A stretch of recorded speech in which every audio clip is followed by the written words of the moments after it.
What's up, college baseball fans? Welcome to another episode of the 11.7 podcast, weekend number 13 recap episode.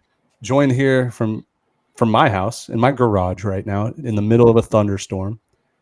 Dmitri is here. Noah is here. Jack has to take a little break. Jack flops on the ground pretty much 24 hours a day in Baton Rouge. I think he's actually flying back right now, but if he can join us later, he will. He said that he's probably not tonight, which is fine. The episode is brought to you by Home Field Apparel. 15% off using our promo code CWS25. I'm going to go in my box of jerseys and promote it. Who do we have today? Oh, I wore that one yesterday. Here you go, Noah. This one's yours.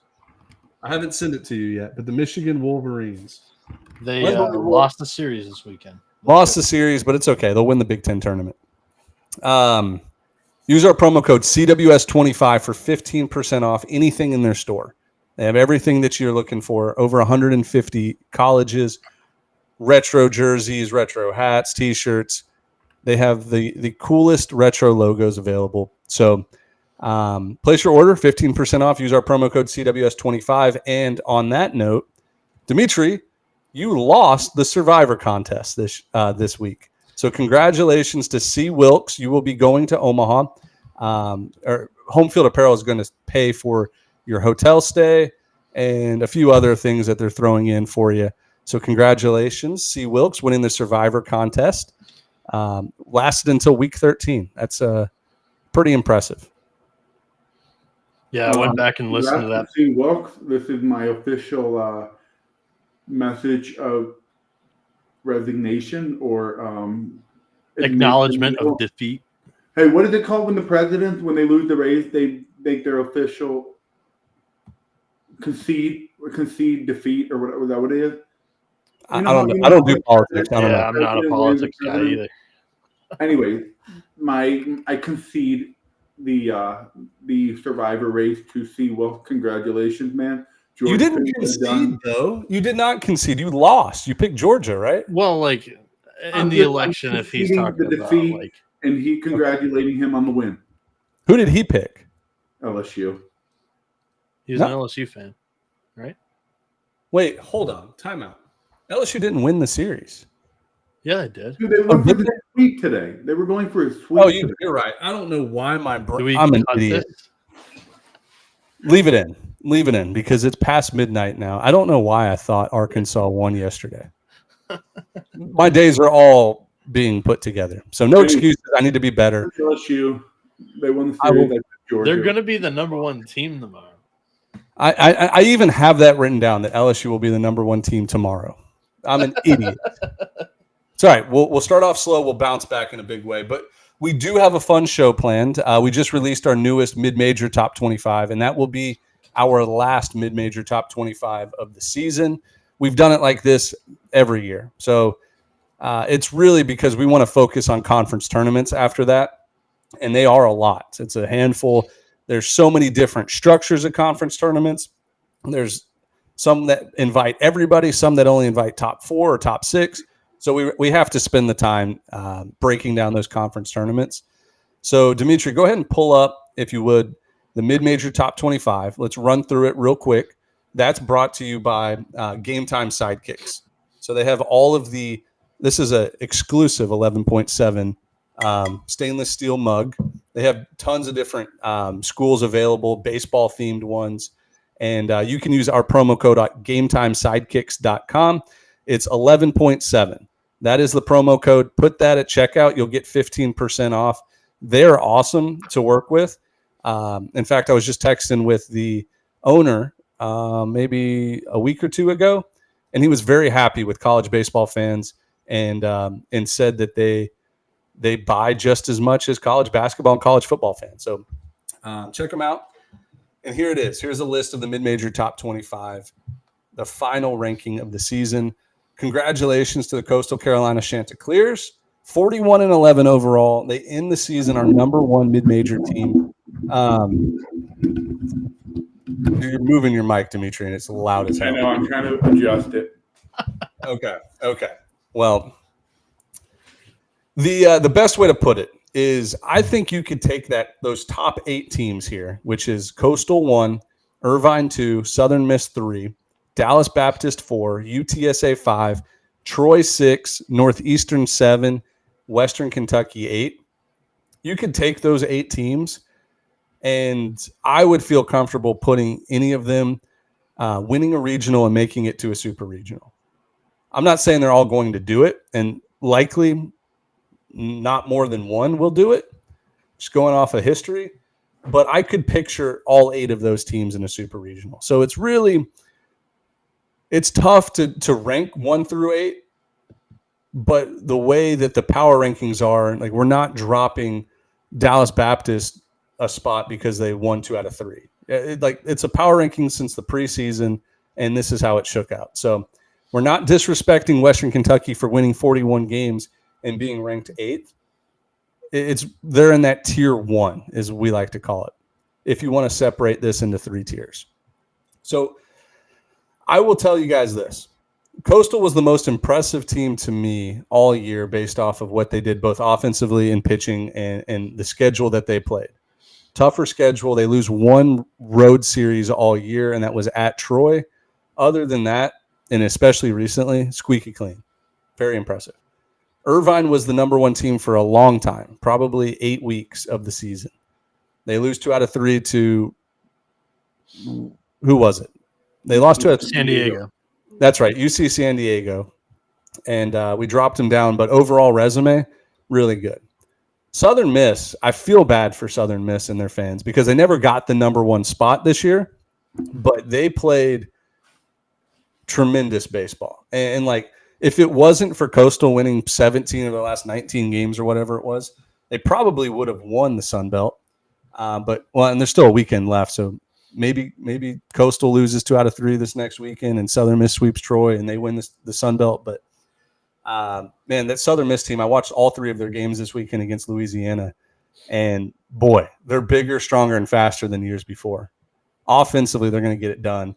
And JB Middleton, I would probably draft JB Middleton if I was somewhere between pick 15 and pick 30 in the draft. He might be the best pitcher in the country. His stuff is electric. Other than that, Dallas Baptist, we know how good they are, and they're a freaking factory. They just roll it out every year. Grant J with 20 homers this year. Really competitive team. Maybe this is the year they make it to Omaha. UTSA, what a run the boys have been on since those first couple weeks. One of the hottest teams in college baseball. So hopefully they'll finish it out strong. They're actually kind of in hosting territory, but they did not submit a bid to host, or they're not going to. Facilities just aren't up to par. And but they're going to be a scary, scary 2 seed wherever they go. Troy, only team in the country that has not lost a weekend series all year. Boys, that's tough to do. Doesn't matter who you're also the worst team in the country at sweeping. They could not sweep a series this year. My gosh.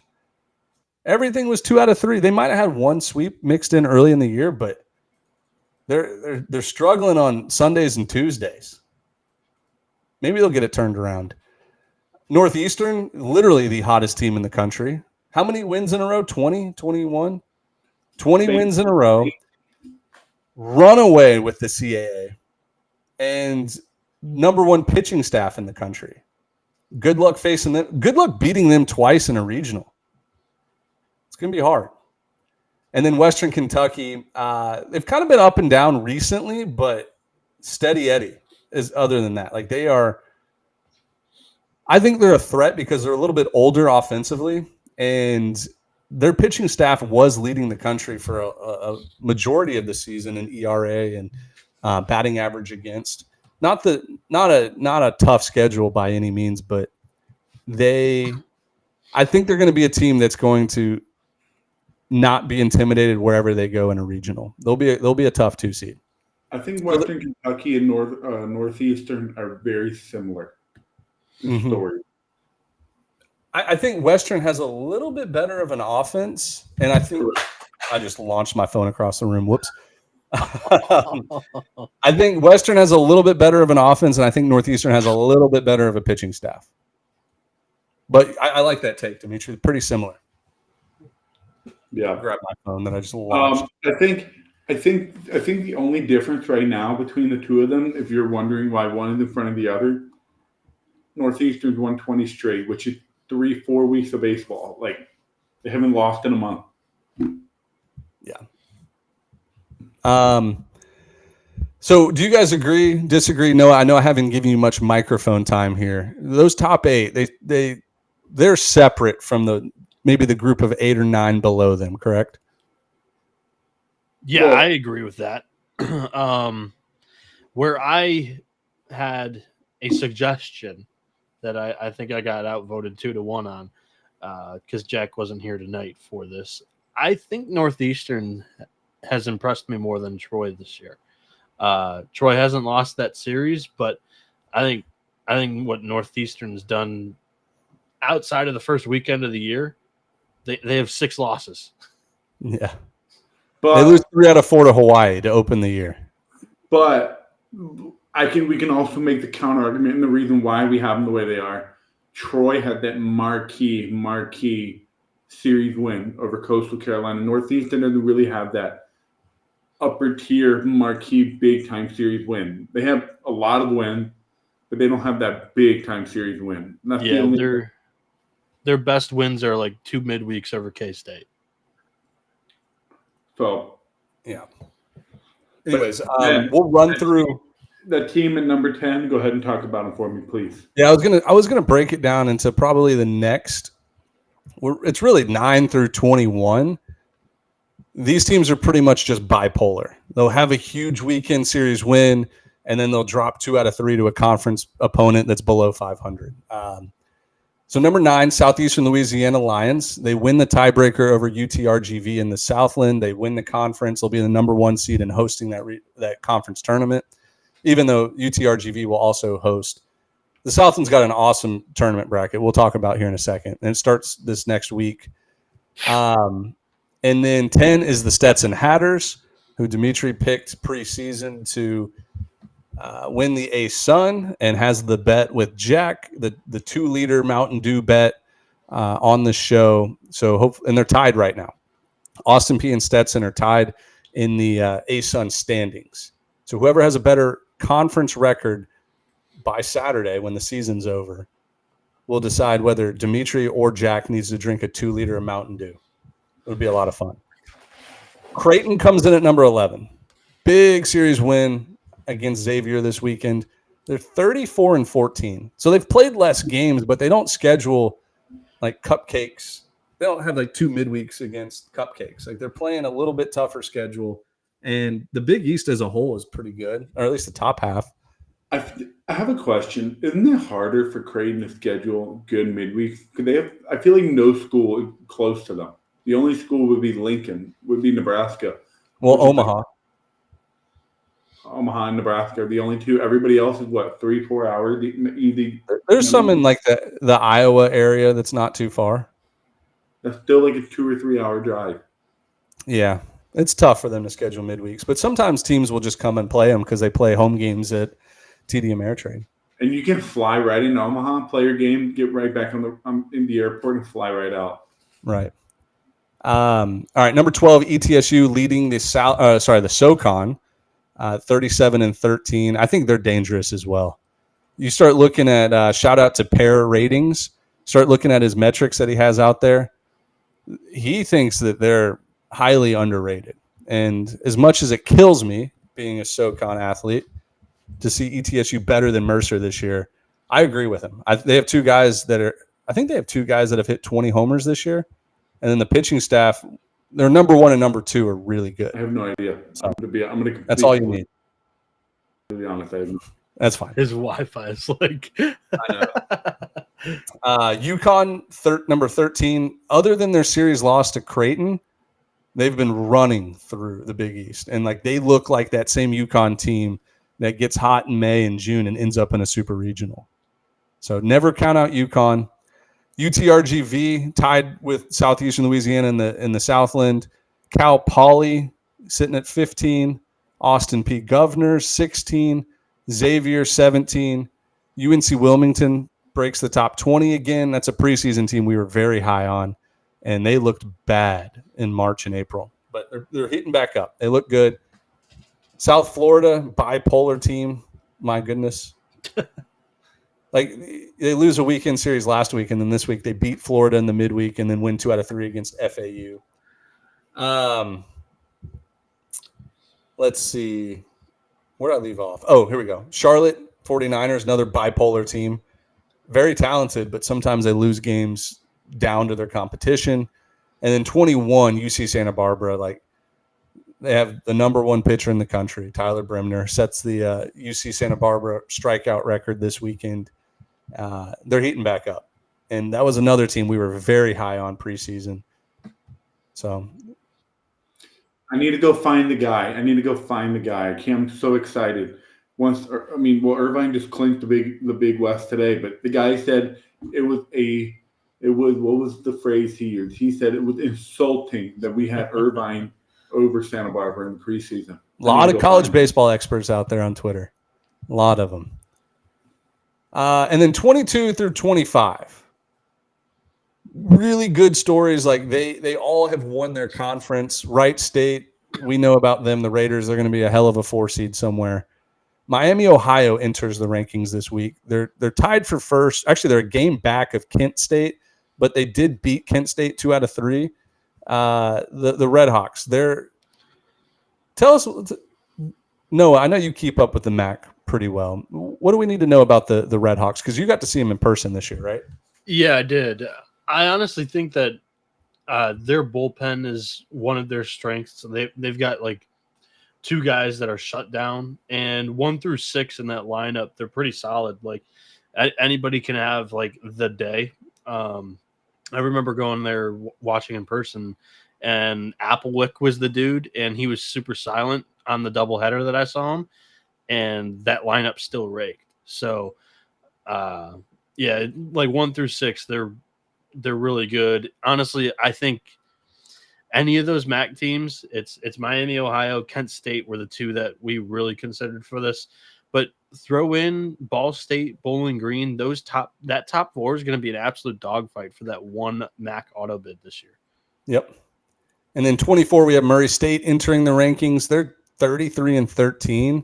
They have a win against Kentucky, a win against Western Kentucky, both in the midweek, and then they took Ole Miss to extras in the midweek. Other than that, strength of schedule is not great, and they've lost some games to some pretty bad teams. But I think deserving a number 24. And then 25, the Lamar Cardinals, 40-15, one of 10 teams with 40 wins this year, and they're going to enter the Southland tournament as the number 3 seed behind Southeastern and UTRGV. So there it is. Mid-major top 25, final one of the year. From here on out, it's all about getting that automatic qualifier for winning the conference tournament. And then also, some of those teams have a good shot at at-large.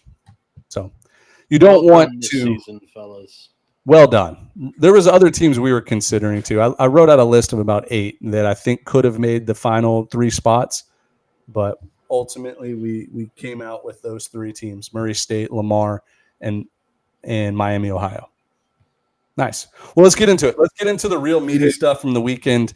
We're not going to spend too much time on the elephant in the room with Missouri not only beating Texas A&M on the road, not only getting their first SEC win of the season, but sweeping the Aggies, who absolutely needed to sweep themselves this weekend. We'll start there. We'll move across the SEC, and then we'll go to the ACC, Big 12, Big 10, Sun Belt, kind of like that. Pretty much the same thing we do every Sunday. I just want to add one thing before we get there. People are probably wondering why the hell I have a higher Brad Bohannon name right now. They're probably like, where the hell did this come from? If you were listening last show, we discussed our game day crew. Ben is Reese Davis, Noah is the Bear. Apparently, I'm Lee Corso, the head mascot troll, and then Jack is Jack's Who is restated Jack? the host. No, I thought Jack was Kirk Herbstreit. No, you're Ben Kirk. is the point guard. Restated. That's not what the comments said, Noah. Oh, I didn't read the comments. Sorry. You got to read the comments. The comments all said Ben and Reese. I'm Lee Corso. You're the bear. And Kirk Jack is Herbstreit. who? Which is what I Kirk- said Jack Kirk- was, because he's calling the games, so he can't Yeah. pick. Well, guys, when we have our game day show, Brad Bohannon is going to be our John Gruden, if you will. Yep.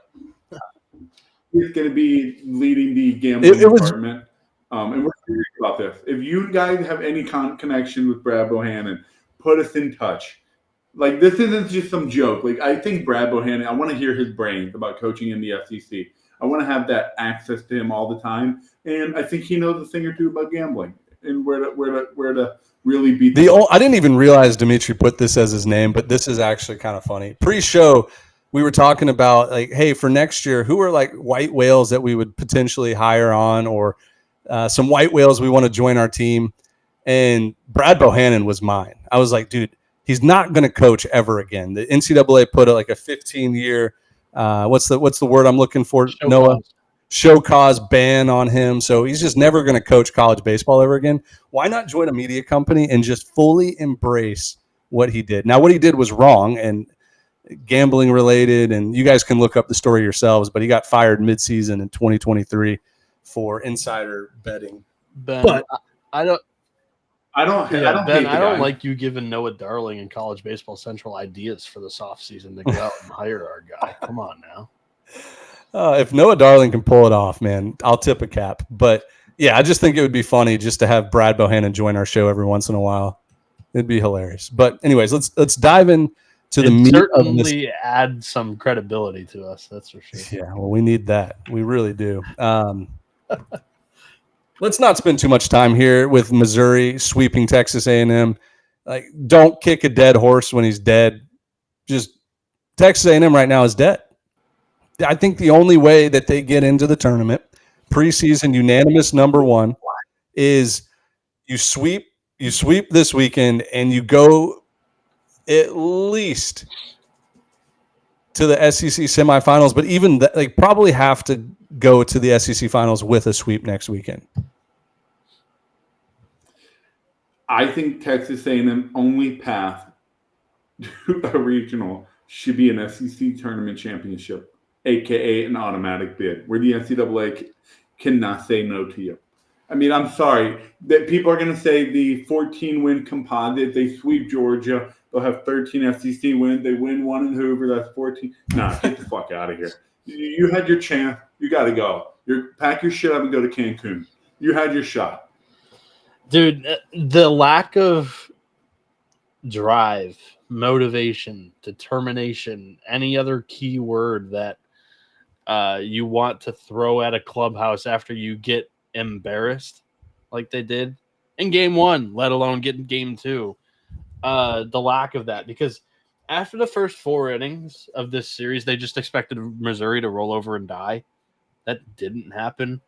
The better team for the final 23 innings of this series, 23 innings, was Missouri. The A&M finished with 6 hits in 24 innings. We searched a buyout total, guys, before this show. I tweeted it too. Like, it was the first time in the entire season where I actually thought, hey, maybe there could be a mutually parting of ways after the year. Something is going to happen, whether it's player personnel, whether it's coaching staff, because when we talked about this with Wes Johnson at Georgia, when pitching was his strength and pitching was the weakness midseason with Georgia, hitting is the head coach's strength, and that was definitely the weakness against the worst SEC weekend pitching staff in the conference. They came in with this 9.8-ish ERA. Yeah, I mean, we've already talked about Texas A&M 100 million times. All I want to say is that the player side of me watching that game on Saturday in the post game, I felt so bad for them. You know, these guys are like, motherfucker, I cannot believe this just happened to us. I felt so bad because they just as bad as they themselves want to play well selfishly, their staff get drafted, blah, blah, and win games. They feel a little bit of responsibility to helping Michael Early be that guy and be a successful head coach. They wanted to do it because he came back. They had their big old hoopla party. The players wanted him, and they didn't get it done. I wouldn't even just leave it at Early. Like the fans, they dumped a lot of money into like this whole movement and season, and there was a lot of kumbaya into this year, and it's guys, this weekend was a crash and burn. Yeah. I will say this. I don't know if this is devil's advocate, but I don't think firing Michael Early is the right move unless you have a coach, like a legendary coach, knocking on your door saying, I want this job. I will take this job. And I'm talking a splash hire because we've already gone through this last year. Yep. There were a lot of big name head coaches that were in the running for this Texas A&M job, and they all signed extensions or got pay raises at their current school, and nobody came to Texas A&M. So Michael Early was your guy. That's who the players wanted. That's who he wanted the job. And I don't know after 1 year if you get rid of a guy who already has recruits committed and signed. He's probably already working the transfer portal. And he has a $5 million buyout. And how do you think that's viewed for a coach that potentially comes in? Now he's like, they just got rid of this guy after 1 year. Their patience is little to none. Why would I want this job? But the circumstances are very different. The circumstances are very well. Let me ask you this: would you rather, if you're Texas A&M, would you rather that $5 million buyout go to paying a coach and he goes away, and then you have to spend more money to get another coach, or do you want that $5 million potentially over the next 2 years or 3 years? Do you want that money going towards recruits and NIL and those type of things to get better players? Because at the end of the day, you can blame Michael Early all you want or that coaching staff all you want. It's the players who are not performing in positions where they should perform. Hitting with runners in scoring position is abysmal. Is that the coach's fault? Probably not. Like a lot of this goes back to these players who are signing 6-figure NIL deals and about to sign 7-figure draft deals. Like those guys aren't stepping up, and like you can blame the coach, but it's not 100% on him. If anything, it's less than half because Dmitri, you played high-level college baseball. If you had a bad outing, whose fault is it? Is it the coach's fault for not getting you prepared, or is it your fault? I think it's the pitching coach's fault for calling bad pitches. It's not even the catcher's fault for calling the pitches either. Yeah, it's like speaking in college, I thought the pitching was good. Like I didn't think the pitching was terrible this weekend for A&M. Yeah. Maybe game 2 is the one that you circle, but I honestly, once the wheels fell off the tracks, it was done. Dude, this team need to just get the season over with, look at themselves in the mirror, and they'll regroup. This team will be just fine. Early will be back, and that's it. I don't think he should be fired after year 1. I think there can be a lot of talk. The seed is hot. That's all I'm going to say on this. I think he'll be back too. All right, let's move on to back, but I don't think the coaching staff's something's gonna happen. Oh, you got to change hitting coach. Yeah, you fire an offensive coordinator after a shitty year offensively. Same thing. Hitting, pitching, things will change. All right, where do you guys want to start? Vanderbilt, Tennessee. We got some fireworks late. Game 3, bench is clear after the game's over. Huge win for Vandy on the road. A team that has not had a good reputation of playing baseball well on the road. They go into Knoxville, and dude, you could just see. I watched a lot of that series live. You could see the fire in Vanderbilt's eyes. Like the players, I don't know what was said on the field. Maybe there was some chirping during the game. I'm sure there was. But like they wanted to win that series more than any series I've ever seen. Usually those Tim Corbin Vanderbilt teams are pretty relaxed, laid low, state of themselves. But there was a lot of chirping back and forth, and rightfully so. Tennessee now lost their 5th series out of the last 6. Not a good sign. Home series in a row. 4th home series in a row. This is not the team that I stood on my soapbox and said they should be the number 1 team in the country. If you don't believe it, then like you're wrong about 8 weeks ago. So, any thoughts on the series, fellas? I think Liam Doyle's start Friday night was exceptional. I think Tennessee just had some issues to work through. Bullpen wise, they need to find some guys to step up. I think Andrew Fisher hitting that home run and chirping, running his mouth around the bases. Don't know why he did that. In the first inning. Cannot. I don't know what I missed. It wasn't. I think it was the first inning when it was tied 1-1. No, I thought it was like a 2-run homer to bring him back within 1. No, that was the second of the game. You're right. It was whatever it was. All I know is he was running his mouth, and I was just like, dude, this is what happened. You do something like that, the other team's gonna say, okay, cool, you fuck me, well, I'll fuck you too. And you saw what happened. Vandy ran out of the dugout saying, get the hell out of here. We won the game, blah, blah, blah. They're fired up. Tennessee, obviously, like usual, took it personally. And things got we know Vanderbilt baseball. They're not going to beat themselves. I don't know who's – I think it was Peterson's crew who was on the game, on the call for this one. They mentioned a stat during the weekend when I was watching live, like opponents of Vanderbilt had made like 60-something errors this season against them, but Vanderbilt had made like 30-something. Like just that was evident in this Tennessee series as well. The defense was not sharp for the Vols. Once again, like Vandy was running like hell on them, especially in game 2. The X factor that I circled in this one was late in the game. Like this bullpen is so good for Vanderbilt, and I think they've added another weapon, guys. Ethan McIlvain looks like a closer. He's got the look. 8 innings in his last 7 appearances, 12 strikeouts, just 4 walks, which was his main bugaboo as a starting pitcher. 5 hits, goose egg, earned runs, and runs in general. So what a spot, dude. What a spot for him to step in. And he looks the part too on the mound. Now I want to backtrack a little bit. Noah, you hit on it. The stolen bases against Tennessee is unbelievable. These guys cannot defend the run to save their lives. They know that the teams are going to run. Teams know that they're going to run on them. And they've still given up, I think, one of the most stolen bases in the country. And, dude, all that does is you don't have to hit doubles against them. You can work the count, try to draw a walk. You can get hit by a pitch. You can hit a flare single, and that turns into a double and automatically a runner in scoring position. The Tennessee can't do that offensively themselves. They're not stealing bags. So it's crazy. Like they have to get that fixed or they will not make it out of a regional. I want to make this known. I don't think it's a Cannon Peebles issue. He threw out multiple runners in this series. It's just Tennessee's pitching philosophy and their style. Mm-hmm. It's just not nurtured around controlling the run game. It's just not.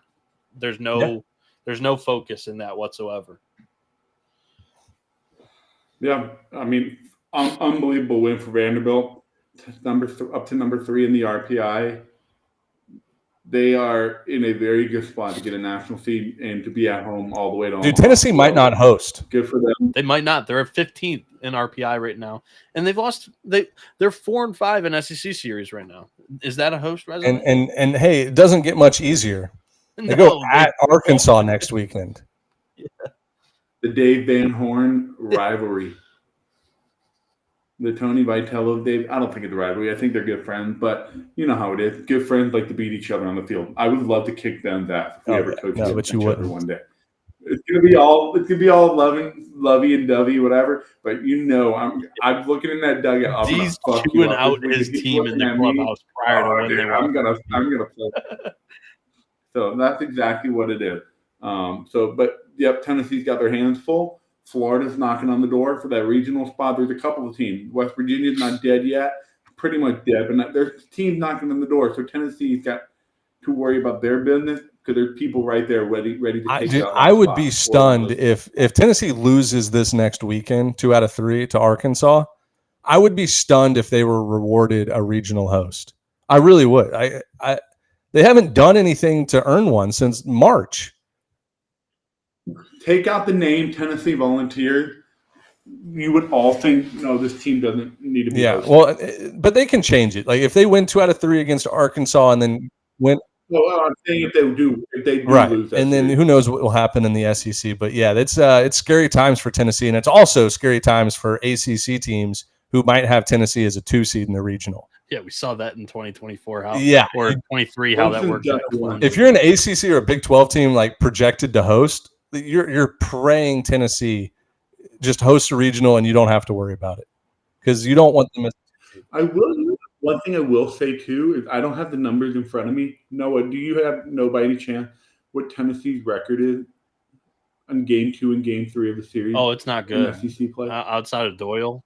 Because I feel like they're winning most of Liam Doyle's start. At least most of them. Yeah, it's like a little Jack Caglione of Florida last year. That's what it reminds me of. Right. Oh, dude, you get that series 1-1 to Sunday. Cags was like 7-3 in the SEC last year, and they struggled with like 10 total wins up there. Yeah. So, yeah, I mean, speaking of Florida, man. Hey, I don't understand why people. Okay. I have a take here or a prediction. I do think Florida hosts. Like, why would you not think that they're going to? Why would you think they're not going to host? I see a ton of people on social media in the replies on tons of different accounts saying like, "There's no way they host. Stop saying this. There's 0% chance they host." Guys, their AD is the commissioner. I mean, the head honcho of the selection committee. You don't think if they're on the bubble of hosting, they're somewhere between 14 RPI and 20 RPI? He's not going to give himself a bone and host. Now, it was funny.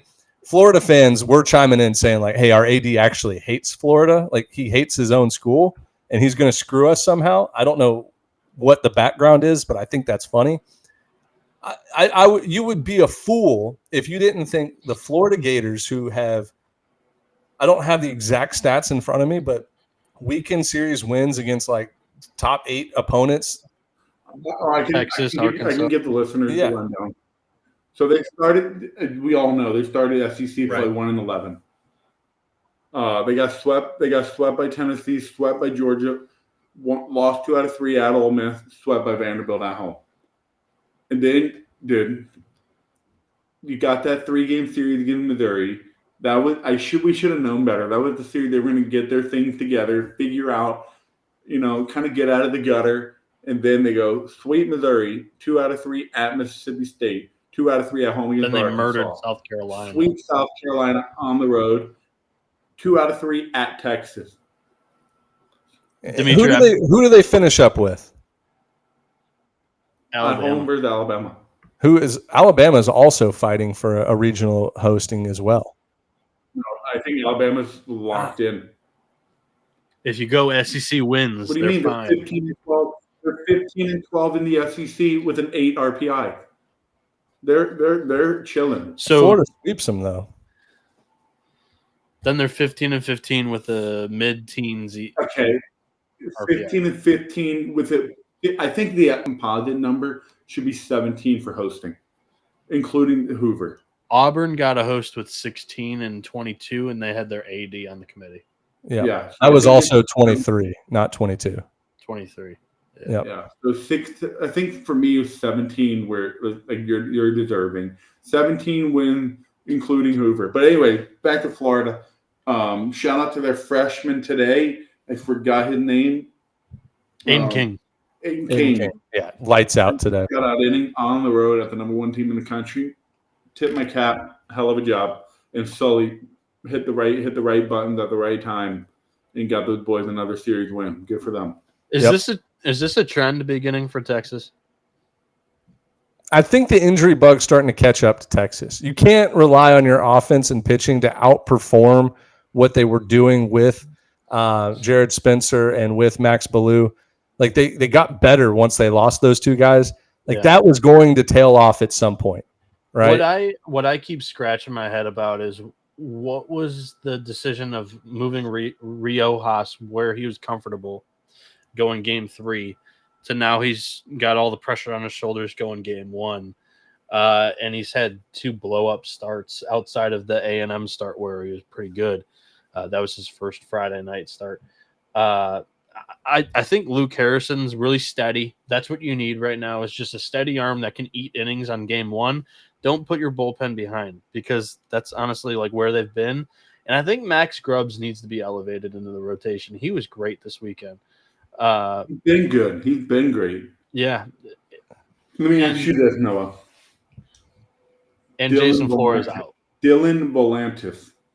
Do you get that guy hit pitch count up and get him ready to start in a regional? I don't think so. I think I'd rather use him on the back end like a Kevin Nate, Kopp? like a Nate Snead of Tennessee last year, or a Kevin Kopps, where you're using him twice in a weekend rather than just once. Go Friday, Sunday. I'm telling you right now, if Texas wants to win a regional or even a super, Dylan Volantis needs to throw at least 5 or 6 innings that weekend. I agree with that. Do you go 3-3? Do you go 3-3, 4-2? I don't care what you do. That guy needs 6 innings in a weekend. He's their best. I think he's all around their best arm. And it's crazy because he's a freshman. You don't usually see freshmen doing this, but I will attest to this as somebody who had a freshman closer on a really good team. And might be a huge stretch, but I'm going to say it. And when I was at Mercer, we had a freshman closer my junior year and a sophomore closer my senior year. One of the best in the country during the regular season. Those postseason games are different, man. Like, you need a salty vet out there that can just buckle down and get people out. And I would rather have a freshman I want my freshman to have wiggle room. And where you get wiggle room is by starting or by coming in the 3rd or 4th inning if somebody doesn't have it, rather than just putting him in like the last out of the 8th and to finish the 9th. Like, I don't want the high pressure stuff, even though he's their best arm. Like, I want to maximize him where he has some wiggle room and your offense can give him a chance to mess up. But man, postseason games are different. Like, try to think about a College World Series team that had like freshmen in the bullpen. I can't think of any. TCU. What year? 24? 23. Yeah. Jackson Ben Wiggins. Abel. Jackson Wiggins? Are you talking about Jackson Wiggins? Ben Abel. Ben Abel. Oh, from Well, Oregon. TCU wasn't even supposed to be good in 23. They just got hot. Ben Abel. Belt. TCU. No, counterpoint. He's a wicked lefty. He was coming crossfire in 2023. Yeah, Cole Flecker was a freshman. He was a starting pitcher that year. All right, well, counterpoint to you, because I hate being wrong in these conversations. TCU was putting up 15 runs a game. I could have closed those games out of the bullpen. That postseason run TCU went on in 23 was nuts. Dude, Abelt was silly. He had like 28 innings. 10-run cushion. No, it was like 28 innings. He had given up like 5 hits and 1 earned run. It was nuts. All right, so listeners out there, I think Dylan Volantis has got the stuff. He's got the pedigree to be a late inning slam the door thing. But I'm telling you right now, if a team like Louisville comes into Austin, why are you using Louisville? Didn't they walk him off earlier, like first game of the season? I honestly, I don't know. I don't think he was in that spot. I don't think he came in. I'm telling you, these teams, regional is different, man. The strike zone gets a little tighter. The catcher glove gets a little smaller. Everything is a little faster. But I think Dylan Volantis is not. I think I've always said this. You're not a soft. They're not freshmen anymore. You're 50 games into your freshman year, but it's their first postseason, so you can make that argument. But that's the last thing I want to say about Texas. I'm really curious to see, because Schloss is not scared to do stuff like this at this time of the year. Oh yeah, no doubt. Ben, the arm that came in late in that Texas game, he's not even one of their important bullpen arms right now. So okay. I thought he knew he was, and that's why he said Louisville. And I was like, come on, man. That was his first game ever, but he wasn't. He's either gotten hurt, unfortunately, or he's been phased out completely after February. Okay. I just use Louisville as a random team that's not going to host. I just thought of a random 2 seed. Yep. They busted that back end of the bullpen opening day. What was the kid's name for Florida? What's their new closer's name now? Clemente? Jake? He closed it out Jake today. Clemente? Is it Clement or Clemente? Clement. It's Clemente.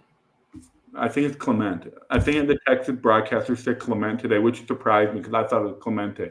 Anyway, pronunciation. He had his worst bullpen outing today. 3-4 walks. Some made it really interesting, scary, but he closed it out. He's got unbelievable stuff too. He's like 95, 96, heavy arm side run. So I really like Florida. I trust them when they have a bullpen guy like that because Sully knows how to use them, just like he did with Brandon Neely. He knows how to leverage his bullpen arm. Yep. All right. Hey, we're 45 minutes in, and we're like not even halfway done with the SEC. So I do want to give a shout out, and we'll talk about this series here right now. What a job that Justin Parker has done at Mississippi State. And maybe it's just the players getting fired up, but to win that weekend series after Lemonis gets let go 2 weeks ago, like Mississippi State looks much better. I'm not saying they're a national championship contender. I don't think they are, but somebody that you don't want to see popping up as a 3 seed in your regional. I big brained it. I think either on this show, another show, or a radio hit that I did. They pulled the trigger early because they knew of the back half of the schedule. Mm-hmm. You got Missouri, and they had Kentucky at home on Super Bulldog weekend. You have to count that as hopefully a series win. That's like when your entire community gets around it, and then it's Ole Miss, so a lot of people are going to be, that's going to be a bubbling cauldron as well. It just seems like they were going to do this. Like I don't think I really counted Mississippi State out, and one of the wins is like a run rule over Memphis, who's not great. So, like they're doing really well. The guy that I want to talk about is Evan Sierry. Like, oh, nasty. That Saturday performance was, I hope he continues it, but the phrase I'm going to use right now is an out-of-body experience. If you look at any of his other appearances this year, like that was his absolute ceiling, like exponential form that he could hit. That has to give him so much confidence. Like, I hope he can parlay this into postseason success. But yeah, that kid just had a career day. 100%. It's funny, like that reminded me of, who was it, Bednar's performance in the College World Series back in 2021. Like a guy that just was on top of the world pitching wise. Like everything he throws is pinpoint. He's mixing in speeds. Yeah, what he did, was it 15 strikeouts? That's a good pull. I think Mississippi State, he was their number 2 that year. That too. Like, that could be Sierry. Like if he parlays this thing and keeps it going. But yeah, Ole Miss was just they were swinging with broomsticks. They looked silly. They were. I can't tell you how many times were whiffs. Like just insane. Yeah. Ole Miss is another interesting team that's not out of the hosting picture.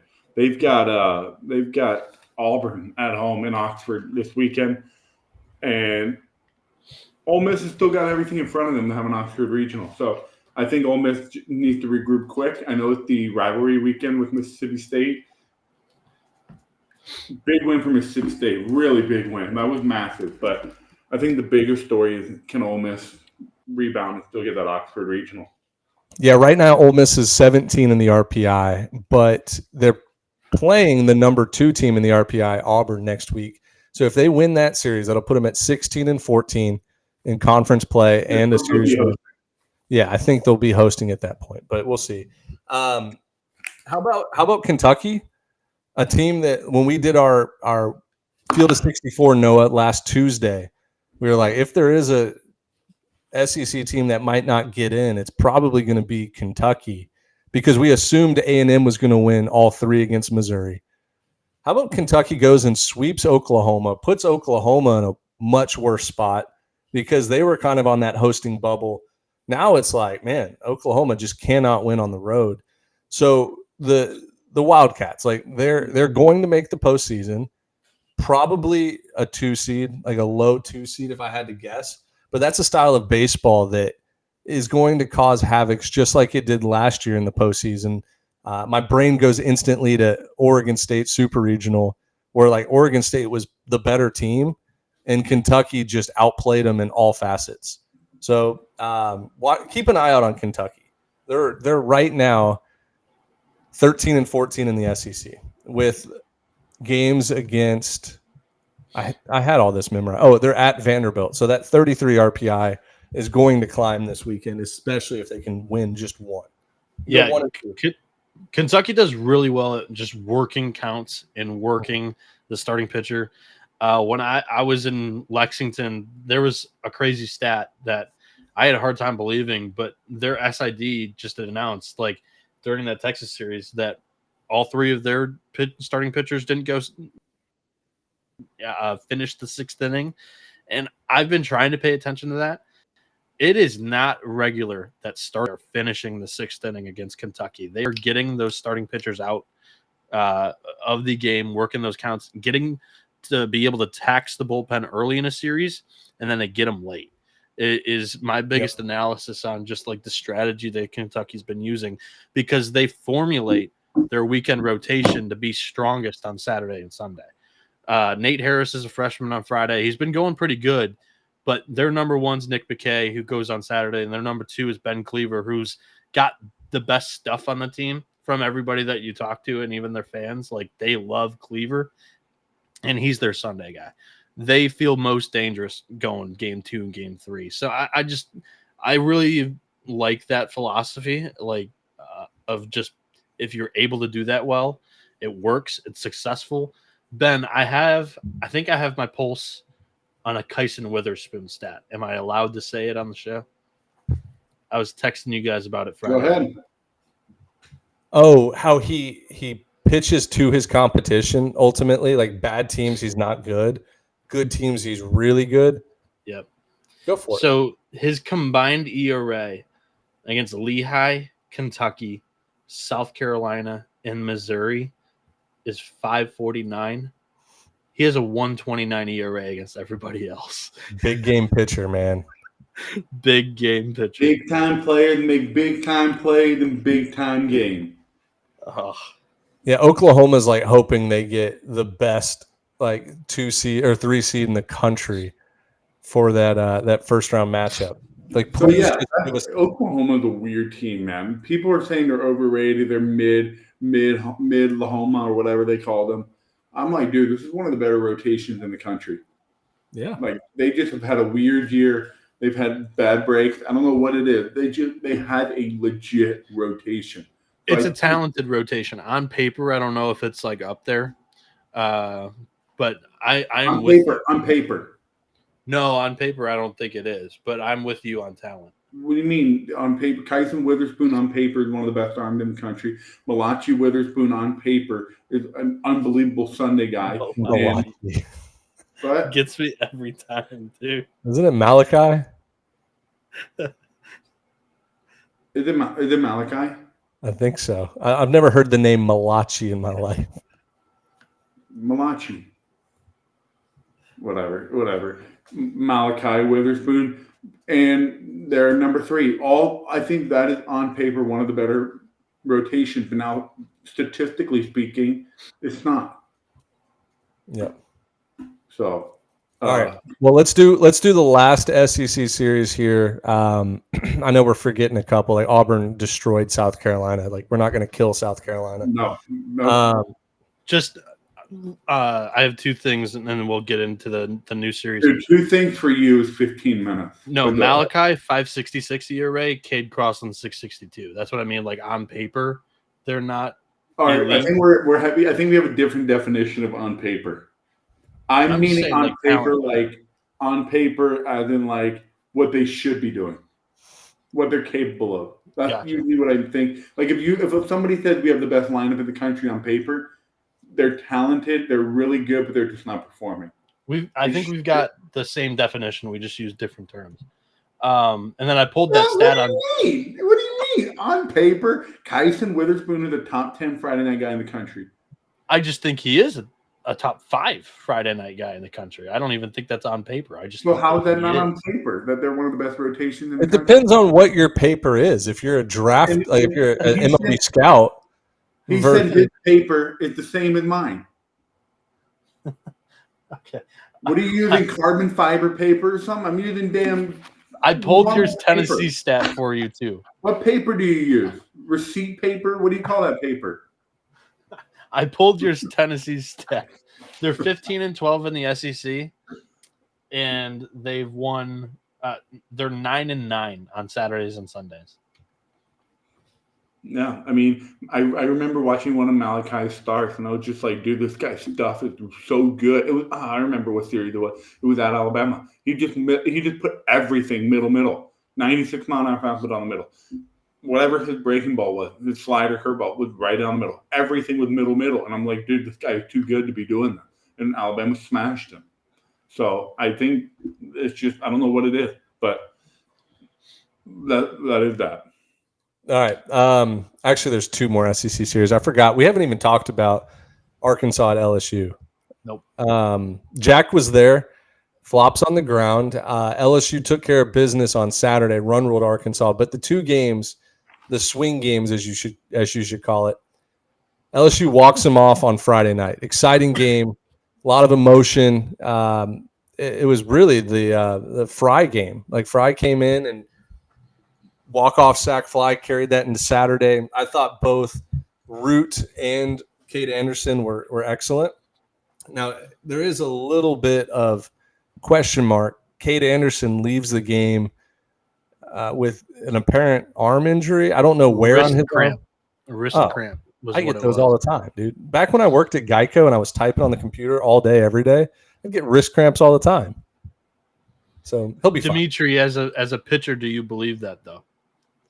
Dude, I'm on my computer all the time, and I have never in my life had a wrist cramp. I've been pitching for 32, 10, 9, 23 years. I have never had a wrist cramp. What is a wrist cramp? Dmitri, as a pitcher, when I hear wrist, I think forearm. When I think forearm, I think that's the When I think forearm, I think flexor tendon strain, which I think is elbow, which means UCL. That's what I think. And he was pointing at his fingers like he some sort of numbness. Yeah. And I don't sorry, I was looking to something else up. Who is this we were talking about? I missed it. Cade Anderson. Oh, Cade Anderson. Oh yeah. Okay. Right. I just wanted to make sure. It was on Twitter. It came out like. Yeah. No, I remember now. I just wanted to make sure I got the right person. Yeah, dude. I mean, I'd have to go. I want to go back and watch it. I'll probably go back and watch it, but I'm not. You know what? I don't even want to make any assumption. It's scary stuff.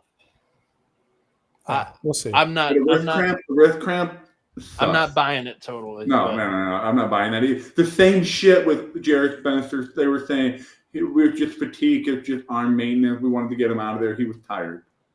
That was the same load of shit too. I'm hoping for the best because college baseball needs his arm in the postseason. Oh, yes, dude. 1,000%.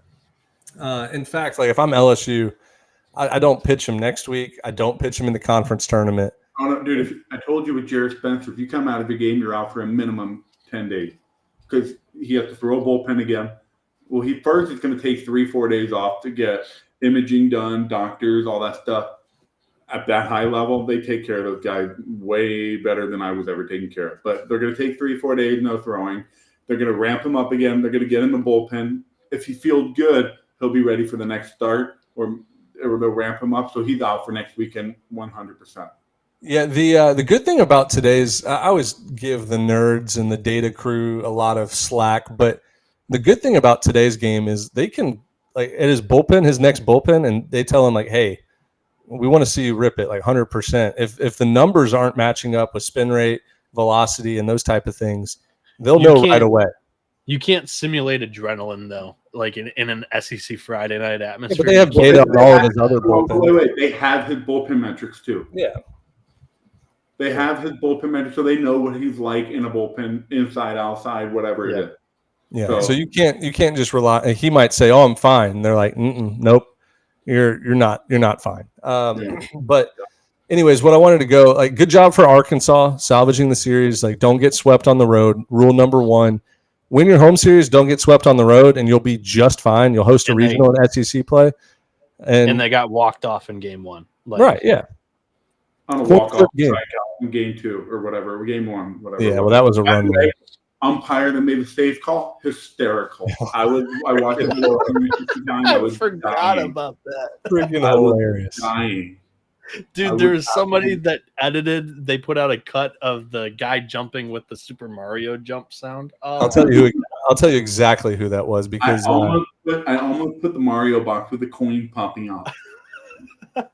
Somebody basically did that with the sound. I want to give him credit because that edit was hilarious. Gold. Oh, it was. I just scrolled right past it. Oh, here it is. Andrew Martin at Drew_Martin62. Well done. Well done.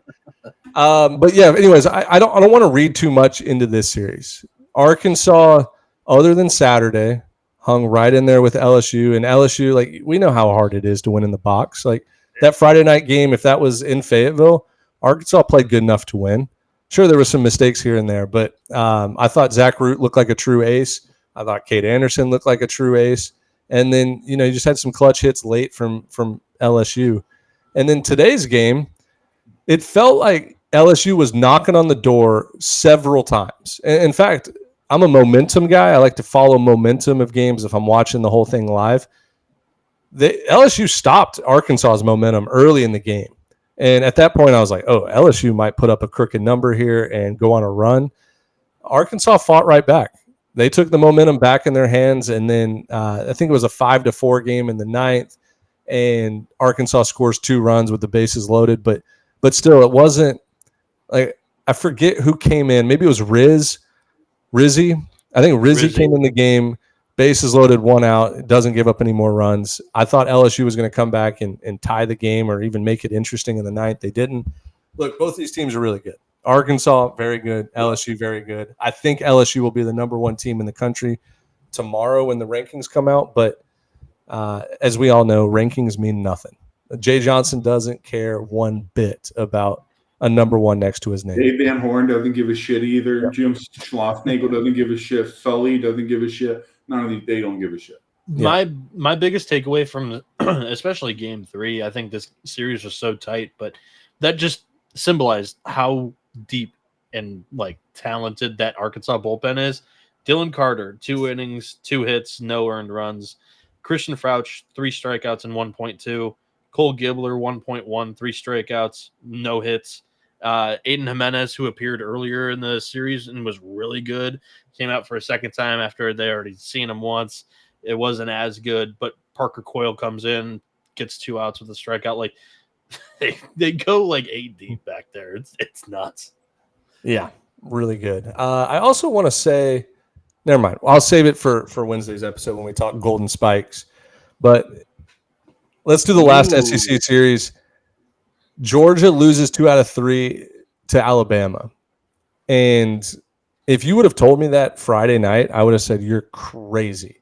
Because the way Georgia looked on Friday, I didn't have it as my number 1 game on my TV. I had it on a side TV.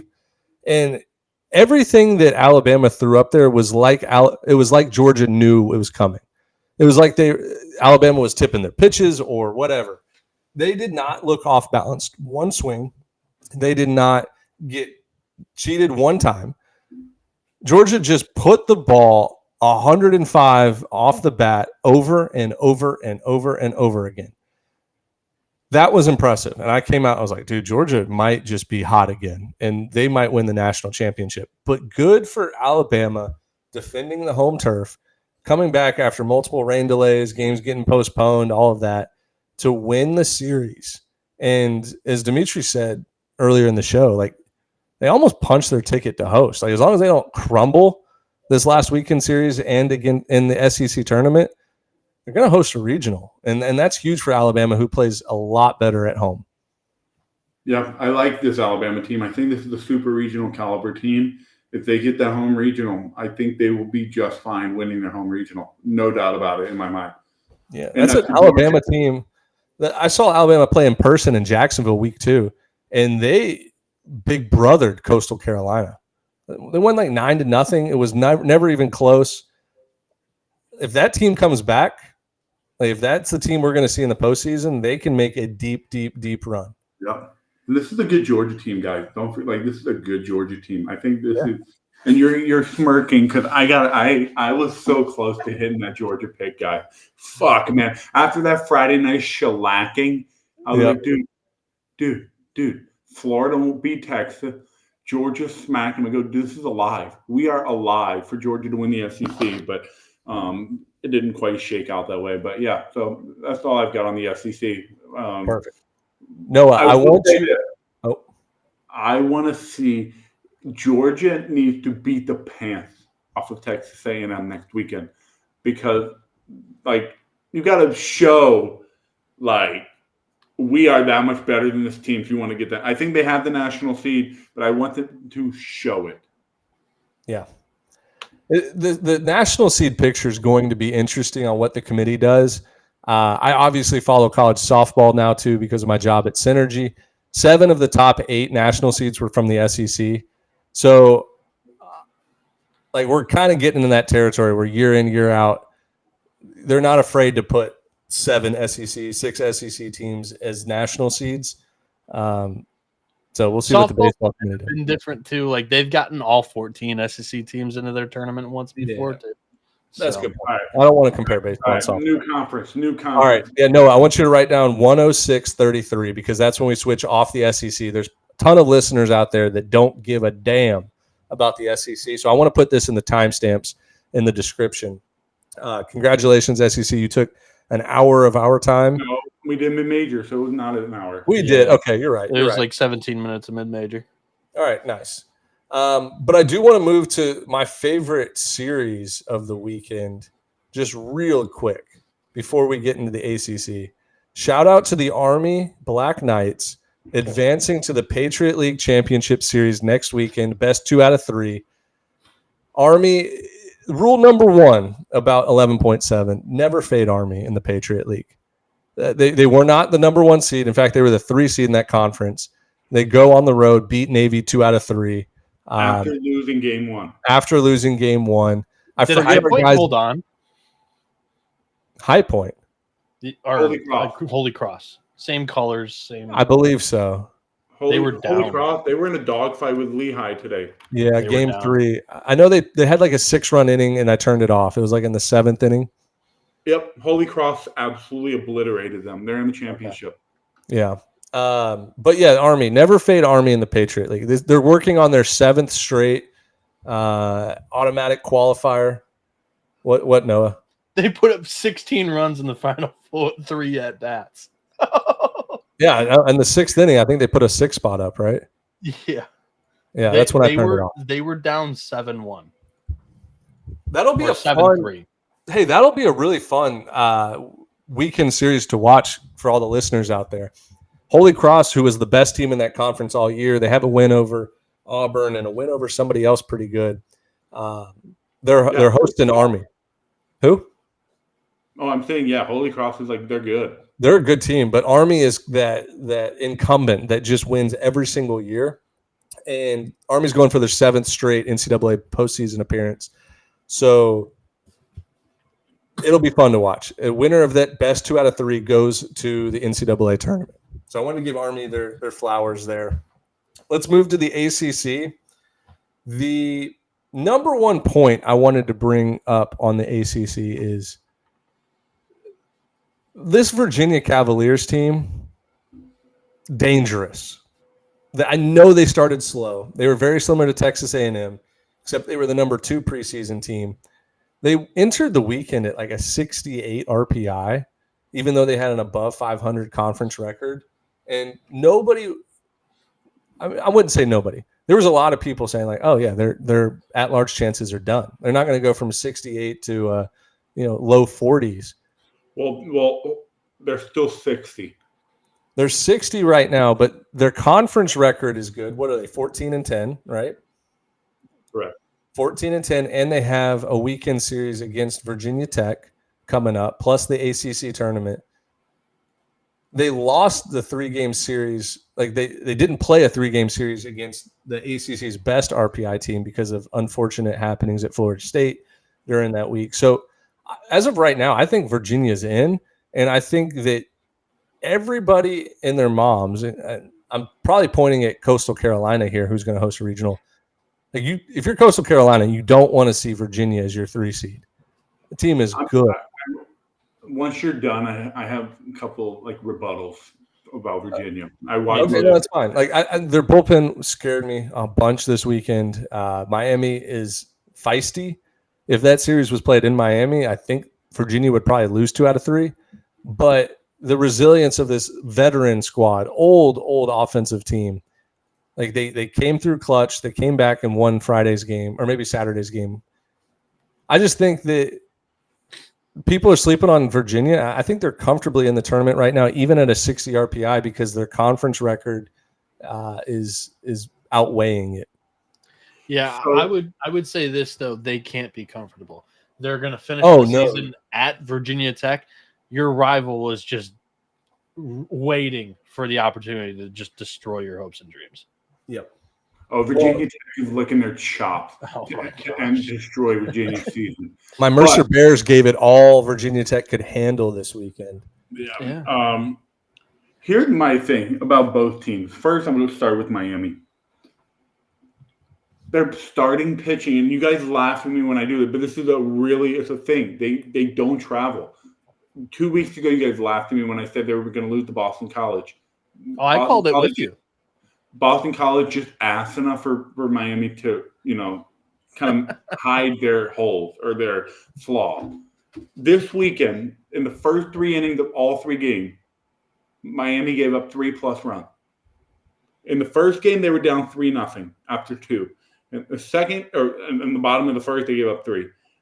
Game 2, they were down 3-1 in the second. Game 3, they were down 4-0 in the third. You cannot win baseball games when you're down 3+ runs in the first 3 innings all weekend. And I mean, Miami only scored 1 on Friday night. Friday night game happened. Saturday, they put up 9 because of a 6-run third, and Virginia had a crucial error in that inning. Sunday, they were shut out first 6 innings, then they got a 5 spot. So Miami scored 11 of their 16 runs this weekend in 2 innings. Really concerning for this team. They can't play outside of Coral Gables. And they're going to go on the road for a regional. They'll be a tough, strong 2 seed, but they're nothing to be concerned about.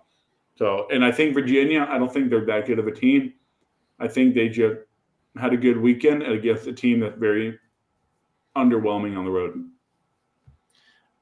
I am with Dmitri in a way. I don't think their pitching is good enough. So Evan Blanco has been getting better, and he looked good in game 2. I believe his appearance was 3.1 innings, 0 earned. And it just, they were behind the 8 ball early with Bradley Hodges going 3 innings and getting shelled. I don't think their starting pitching is good enough. Even though Dmitri just did the counterpoint, like other teams are tallying runs early on Virginia, and it's just not a winning recipe. And I have it prepared for another ACC team that we're going to talk about. I just don't think the weekend rotations are good enough. That's fair. Yeah, I mean, I don't have any for both teams. I don't think there's anything wrong with what you said, Noah. But it's the postseason every year in regional, super regional Omaha. Ask Ole Miss, ask Mississippi State, ask these teams that have maybe not Tennessee or LSU. Well, you could ask LSU from 2023. You get guys that step up into these roles and you just ride until the wheels come off. You're right. Yeah. So like, I believe in Coach O'Connor. I mean, Virginia just books their tickets to Omaha every February, and they rarely have to cancel. It's just a team I trust. It's a brand that I trust. Now, here's a brand that I trust, but I don't know how much longer I can trust them. The Clemson Tigers are in one of the biggest like spirals I've ever seen from a top 5 team in the country. Talk about hot, cold, hot theory. I mean, we're talking boiling ice. Are they going to get hot again? Maybe, but I'm looking back. They lose 2 out of 3 to Duke this weekend. They lose to Coastal in the midweek. Lose 2 out of 3 to Florida State. Get swept by NC State. All of that's happened the last 3 weeks. Ben, they are falling behind too often in games for their strength of the team to be the bullpen. You don't get to deploy Malstedt or Reed Garris with leads, and you're just not in as prime of a position to win your series when that's your strength. And especially when you use Malstedt and Garris in game 1, and Garris is removed from the series due to, I think he pulled the muscle in his back running to first base to cover it. Game 2, they got just destroyed. Their pen. 13 hits, 14 free passes, 15 unanswered runs from the 5th inning on for Duke in game 2. It's just not it. That's not even close to good enough. Hey, when did Titsworth get moved to the starting rotation? Yeah, it was NC State? It was Louisville. So he had an outstanding start against Louisville, and after NC State, he hasn't been nearly as good as Louisville. It's like he's way more effective out of the bullpen. So let's put him back there. If you want to use him as a long reliever, you can. But starting games for him just hasn't been successful. But that's been the Clemson the wheels never got off the ground for this rotation because of the Dane Moeller injury, because of the Hiller injury. Both of those guys were projected weekend arms in the preseason, and then it pushes up Darden from a midweek role to a rotation role, and it pushes up their game 3. I can't even remember who began the year, but it was, both of those guys. They needed to be cycled out. So then it becomes BJ Bailey, and now it's become Drew Titsworth. And man, they're struggling to find answers in the rotation right now. Yeah, they're 2-8 in their last 10 games. Lagurnik. Look, that's right. I knew it was like a weird name. He did start the year, a Sunday guy, but 2-8 last 10 games. There was times in the season where people thought they would be ranked. They should be ranked number 1 or number 2 in the country. Duke just passes them in the ACC standings, and Duke's a team that is getting no limelight, no spotlight, nothing all year. And like, sure enough, they're 16-11 in ACC play. And like Clemson's got to figure it out fast because they're losing. Like, they're not going to host, I don't think. If they don't finish strong, like, I don't think the committee is going to reward them with the host. They would rather reward. They've got Pittsburgh this weekend. But if they sweep Pittsburgh, they're going to finish 18-12. Then they'll be fine. They're going to host. They'll be fine. That's a good point. Don't go to barbecue in the ACC tournament. I think they'll be hosting. AJ Gracia and Jake Hyde for Duke. I just want to give them their flowers. Gracia especially. Did he lead off 2 games with home runs this? Probably not lead off, but like first inning, maybe he doesn't bat lead off. I don't believe. Maybe like an inning he led off, but no, I was talking about the game. I don't know. Anyway, that would be. I think Wallace Clark is their leadoff hitter. So the ACC race is going. So speaking of Clemson finishing 18-12, they're 2.5 back. So the ACC race is going to be tight. Florida State leads with a half a game over Georgia Tech. NC State is also a half a game back, and North Carolina is the game back. That was supposed to be the big game today between NC State and North Carolina. They got rained out, which was a crucial, massive game that we needed today. We needed it. We needed that game. Like, Georgia Tech is the only team that has a chance to get to 20 wins. Like, they have a chance to go 20-10 after winning the series, sweeping the doubleheader today against Louisville. Shout out Danny Hall, what he's done for that Georgia Tech program. But Georgia Tech is at Duke, okay? They're at Duke. Georgia Tech 17-10, Duke 16-11. Like, I don't think that either one of those teams is going to win the conference. But next week, Florida State is playing North Carolina. Florida State 16-8 because they had 3 games canceled, and North Carolina 16-10. So like, that's where you get the 1 game difference between the 2 teams because North Carolina has 2 additional losses. NC State is sitting pretty, though. 16-9, half game back of Florida State, and they have 3 games at home against Stanford. NC State is probably going to be your ACC champ unless Florida State sweeps this weekend against North Carolina. If Florida State sweeps, they're ACC champ. If they win 2 out of 3 and NC State sweeps, NC State is champ. I think that's correct. Because that would put NC State at 19-9, and that would put Florida State, let's say they win 2 out of 3, that'd put them at 18-9. You're right. That's what I'm saying. If NC State has to do one better than whatever Florida State does. Yeah. If Florida State wins 2 out of 3, NC State wins 2 out of 3, Florida State wins the title. What happened today, guys, in Chapel Hill was a good old gentleman's handshake. Go get one for us against Florida State next week. Yep. I can't imagine a scenario where the ACC champion is not hosting, and we have a unique situation on our hands here. Hey, but what does the committee love to do? Absolutely screw over NC State. That's rule number 2 in the 11.7. NC State just traditionally has been screwed by the NCAA so many times over the last 5 years. It's crazy. In all sports, not just baseball. I think I would quit 11.7, disband it forever. If NC State wins the ACC regular season and they'll be in like the 20 RPI, 21 RPI, and they don't host, I would go. My life would be to work for NC State and fight the NCAA on everything possible. Guys, we could, if NC State gets on the right side of the bubble in the committee's eyes, we could have a number 1 seed Arkansas and a number 16 seed NC State Super Regional in Fayetteville.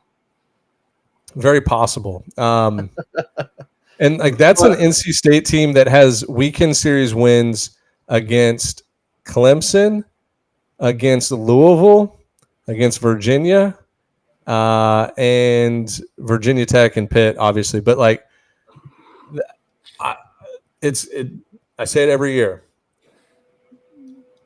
Elliott Avant in May and June is deadly, and his teams are deadly. They don't always start out the year hot because he's a mastermind of reading people and building people up. He's a sergeant in the military. He builds the team up from scratch, and by May and June, these NC State teams take off. Very scary. Don't let them host a regional, or else they'll be in Omaha. And they threw Shane Van Dam in the midweek, high 90s.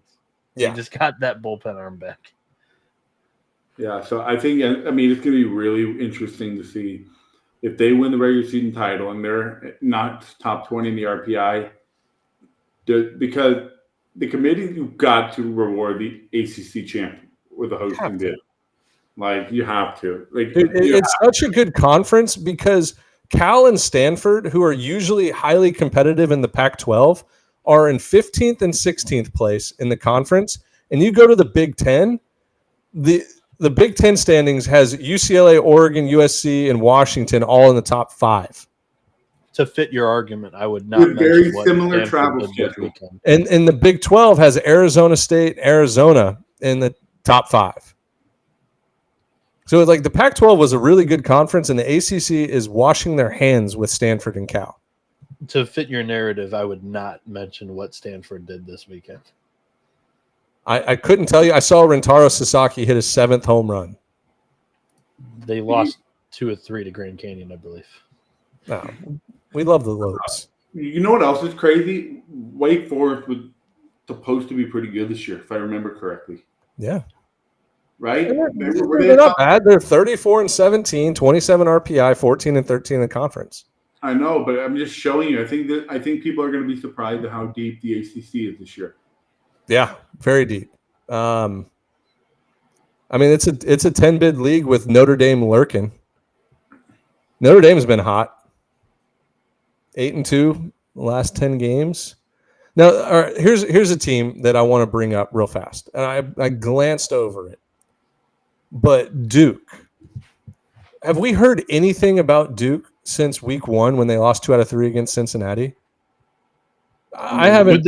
Would they play week 2? Because I think they were still in there, and then they lost the weekend. No, Cornell. 2. They lose Friday against Cornell, but that was coming off a midweek win at UNCW, who was highly rated at the time. I'm looking through Duke's schedule. They get swept at Stanford March 14th through the 16th. They get swept by the worst team in the conference, second worst. Then they go Virginia sweep, beat UConn in a midweek, beat East Carolina in midweek, beat NC State 2 out of 3. They lose 2 out of 3 to North Carolina, but remember, they played a 14-inning game that Sunday and lost to North Carolina. It was a battle, doghouse. Lose 2 out of 3 at Miami. That's kind of when Miami was getting hot. And then sweep Pitt, win 2 out of 3 against Virginia Tech, win 2 out of 3 against Clemson. Their resume is crazy right now. Duke is a very scary team. I just wanted to bring up one thing about Georgia Tech. Another team that's on the outside looking in, but it's not dead yet for a hosting bid.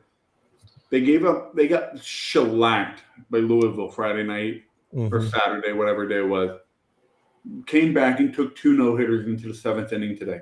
Yeah, pitching was phenomenal. Yeah, phenomenal today. So it's weird to say Georgia Tech and Coastal Carolina, phenomenal pitching. Yeah. I really like Georgia Tech though, and I think I like that story a lot too. I think they could make a dangerous coaches retiring tour. Oh yeah, dude, that's what we love on this show. Coaches retiring puts you in Omaha automatically. Yeah, I think the Georgia Tech Louisville series was another step of removing a host candidate. I think Louisville's out of the hosting race. Georgia Tech is still alive. I think that's what that series was, and I think we mentioned it on Wednesday night or Thursday last week. So I disagree. Yeah. I think Louisville gets a lot of hate for no reason. They beat Vanderbilt in the midweek last week, so they went 2-4 between Vanderbilt and 3 at Georgia Tech. It's not a terrible week. They finish up. Point. I didn't say they had a bad week. The window gets very, very tight. You said that this week eliminated them from hosting. I think Louisville's out of the hosting race.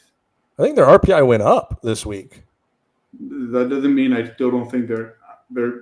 They have Wake Forest at home this weekend. They take care of business against Wake Forest at home, win 2 out of 3, and then win a few games in the ACC tournament. They're not out of it by any means.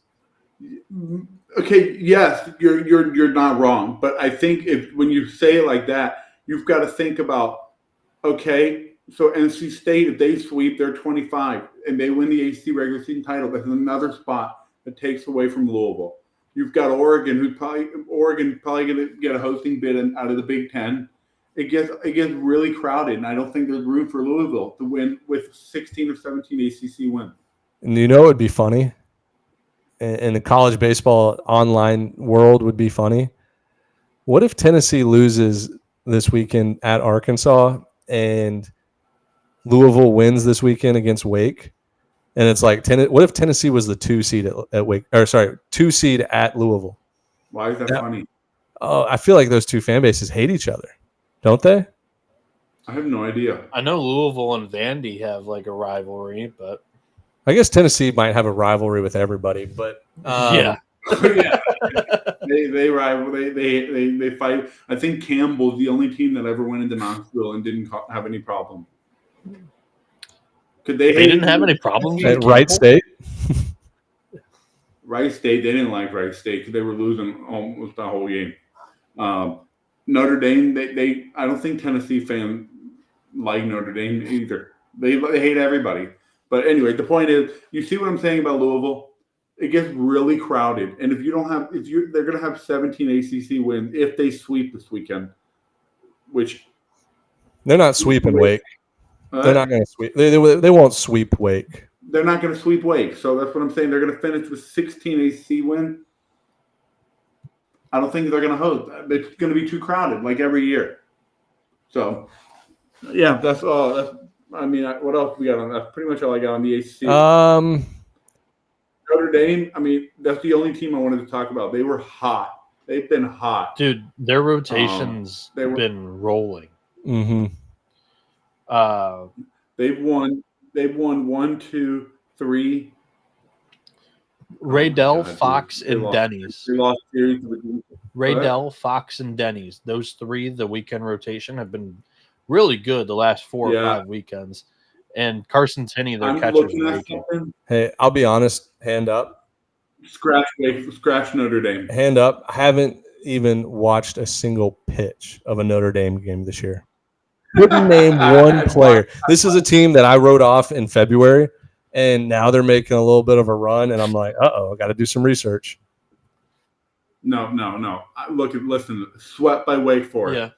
Lost 2 out of 3 against Clemson. Swept by Georgia Tech. Lost 2 out of 3 to Florida State. Lost 2 out of 3 to Virginia Tech. Lost 2 out of 3 to Boston College. Don't worry about this team. They swept Stanford and Cal and got 6. Don't worry about this. All right. I'm not going to worry about it. I promise. Hey, if Stanford and Cal make up 6 of their wins and you're excluding Notre Dame from NCAA tournament bid conversation, I want same energy for 6 wins against Missouri, South Carolina. Brings up a good point. I think Stanford and Cal are better than Missouri. You're talking about.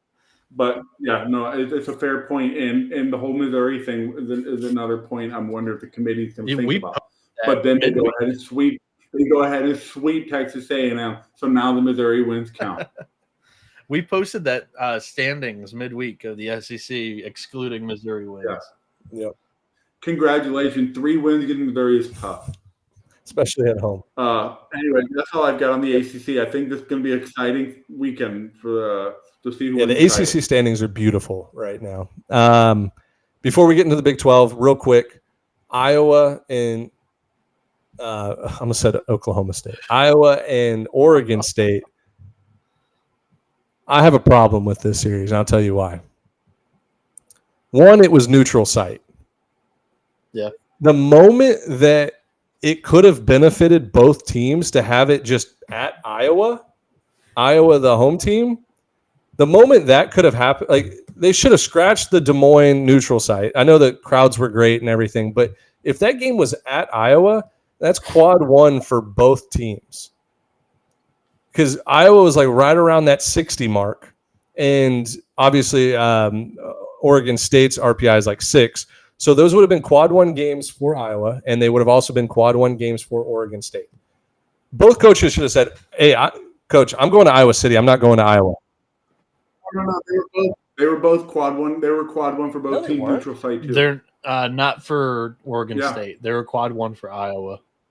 Yeah, 41 through 80. It's quad 2. Oh, sorry.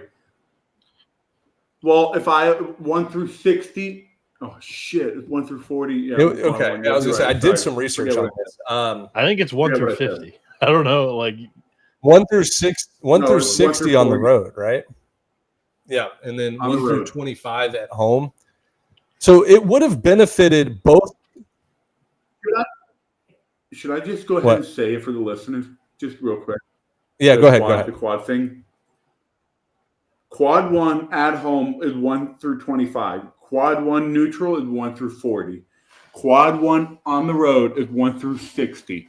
Quadrant 2, 26, 50, 41, 80, 61, 120. But we don't really care too much about the quad 2. But quad 1 is 1 through 25, 1 through 40 neutral. Right. So this would have been quad 1 for both teams, which both teams are in desperate need of just boosting RPI at this point because Oregon State doesn't get to play a conference tournament, and Iowa, and they can bank on winning the Big Ten, but still, like they're going to be on the bubble if they don't. It would have helped. Like Iowa should have just canceled the Des Moines neutral site, or wrote a letter to the NCAA saying, "Hey, our field got damaged. This is actually going to be our home field." Like you have to rig the system some way. And they both decided, oh, yeah, we'll play neutral site still. And it's not helping either RPI. So that was my first big brain moment. Number 2, how are we having a tie when school is out and Oregon, Corvallis, or what? It was a commercial flight. I know, Noah. Let me get there. Sorry.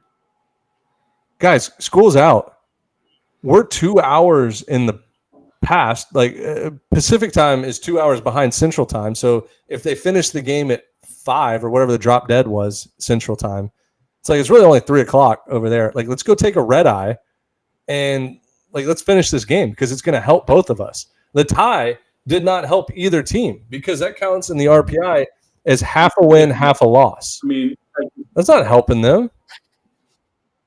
No, it's half a loss, win, just half a win. Half a win, half a loss. I looked it up. So no, not so just it's half like a win. Oregon State can't say they swept RPI wise, and Iowa can't say they got a win. Like let's if it's a commercial flight, take one tomorrow. Like let's get another night in the hotel in Des Moines, and like let's get back tomorrow. No, you just finish the game. I don't know how many flights. I don't know how many flights there are from Des Moines to wherever they were flying out. Probably out of Iowa. Des Moines. Yeah, I mean, I hate it too, but if this was a February or March game, like okay, I get it, drop dead. We're 2 weeks into May. Plus, oh, by the way, they started the game early too. I think they started the game an hour early too.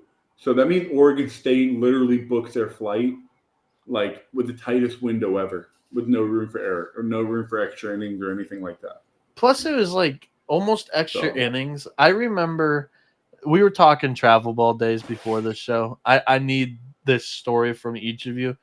The craziest tiebreaker that I ever played in a travel ball tournament. It was called the Sandals Shootout. The bases were loaded. It was a 3-2 count with 2 outs. Oh, that was your like extra inning? That was one of the tournament tiebreaker rules. We played 2 games of that. That's dumb.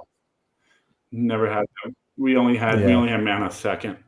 But that's crazy. That's kind of sick. I was pitching. But anyway.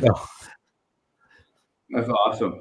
All right, where are we going? Let's go Big 12 next because I think Kansas State pretty much I wouldn't say permanent marker, but in pen, they penned their way into the at-large berth with a series win at home against West Virginia, who was leading the conference. And again, Kansas State has a member on the committee, so he will stand on a soapbox and say, "We beat this team 2 out of 3. Like we deserve to be in, even though the RPI is sketchy." But I Noah, you last Wednesday's episode, you brought out a lot of stats and a lot of facts that sold me on West Virginia. You did not tell me they have the worst bullpen in the history of college baseball. I need to get out and create a narrative here. Go for it. You have very little time to convince me not to fire you. They led 6-2 in the 9th inning in game 1. They won game 2 10-3. They had an 8-7 lead in the 8th inning.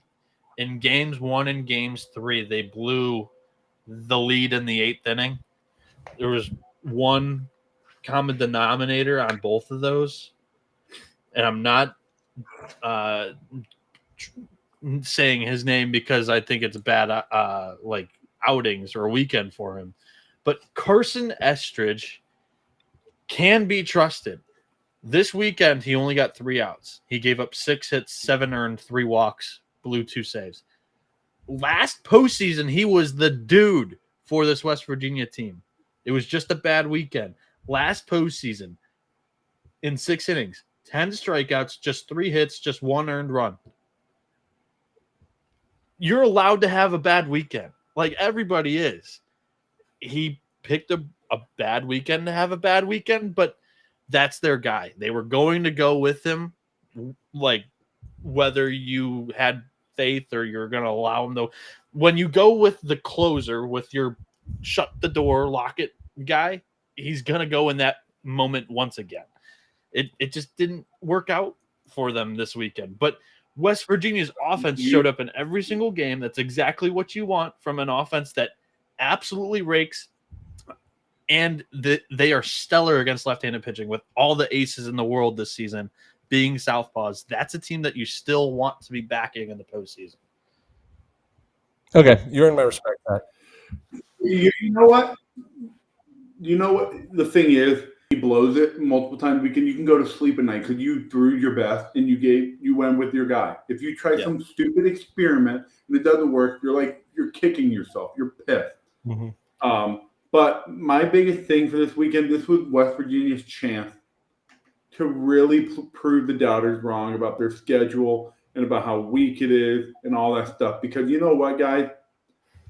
They played one tough Big 12 series all year and they lost it, and it was against Arizona at home. Mm-hmm. Other than that, it's BYU, Utah, Houston, Cincinnati, UCF, and Texas Tech. This was their first difficult road series, and they had it in the bag, and they blew it. They blew it, and you know what? They had all 3 games. You're going to punish them for it because they've got Kansas at home next weekend, which doesn't get any easier. So for West Virginia, I think this was their chance to solidify a hosting bid, and now I think Big 12 champs should get the hosting bid just like the ACC. But I don't know. I don't know what the committee's gonna. I don't know where they're gonna. What direction they're gonna go on this. I agree. My prediction is the committee will look at end of the regular season conference standings, and then they're going to look heavily into between like West Virginia, TCU, Kansas, potentially like which one of those teams finished strong. Forks up, baby. I don't know how they do it. Arizona State, like they're sitting at 45 RPI. It's kind of bad, but I think they're going to weigh heavily the Big 12 tournament. Now, again, the Big 12 representation on the committee is Kansas State, who's sitting at 36 RPI, much more comfortable. So I think any team tied with them or better will get into the tournament. I just don't know how much he's going to be fighting for a regional hosting spot. Does that make sense? Like I think his visions are set somewhere else on getting more at-large teams in. Especially when I think TCU's in pretty good shape to host. They are, but they're not. I was looking at TCU. Way to say it, Ben. They are, but they're not. Talk about a team that, other than their sweep against Kansas at home, like they don't have anything to hang their hat on. They lose 2 out of 3 to Arizona State. They lose 2 out of 3 to Arizona. Southern Miss. They lose 2 out of 3 to Southern Miss. It's like they are 21-14 against quads 1 and 2, and they only have 2 quad 3 losses, no quad 4 losses. Go ahead and say what their quad 1 record is, buddy. Yeah, go ahead. 4-6. You cherry picking stat boy. 4-6. You cherry picking stat boy. Say what their quad 1 record They're is. 4-6. 3-5. 3-5. Where am I pulling 4-6 from? It updated because they had 2 midweek wins, or so a midweek win and midweek loss. One at UTSA and one at they're fringy. Anyway, the point is, it got updated. The point is, they're 3-5. West Virginia's got 4 quad 1 wins. Arizona State's got 4. Kansas has 1. TCU has 3. And then here's where it gets interesting. Arizona 9. Kansas State 6. Cincinnati 7. Oklahoma State 5. So Oklahoma State is a team I want to briefly touch on. I was just about to say, but go ahead. Dude, they're sitting at 8th in the Big 12 standings behind Cincinnati, who I think Cincinnati will get in the tournament, 35 RPI as of right now. Oklahoma State 12-12, 24-22 overall. Who does that sound like from last year? TCU. No. Florida Gators. Florida Gators. All the talent in the world come in with high expectations and then just drop an egg the first half of the season. But they win the series at Baylor. They should have swept. They lost in extra innings today. Can I defend myself? Didn't TCU do that too? Weren't they top 5 in the preseason last year? They were a College World Series team that brought a lot back. You're thinking of TCU 2 years ago. No. He's thinking of TCU last year. He's right. The tournament last year. Yeah, he's right. Oh, well, what Ben said made me think of Florida as well. Yeah, I was thinking Florida, but maybe you're right with TCU. No, you're good. Oklahoma State non-conference strength of schedule 34, strength of schedule 16. That's gonna play. Their final weekend series though is Arizona State, who's competing for a Big 12 title. I know. Huge. It'll be fun. But like Oklahoma Send State Jack to Stillwater.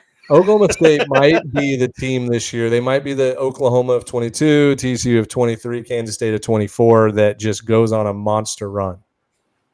Like Nolan Schubart's now hitting balls 450 out of the stadium. He's back.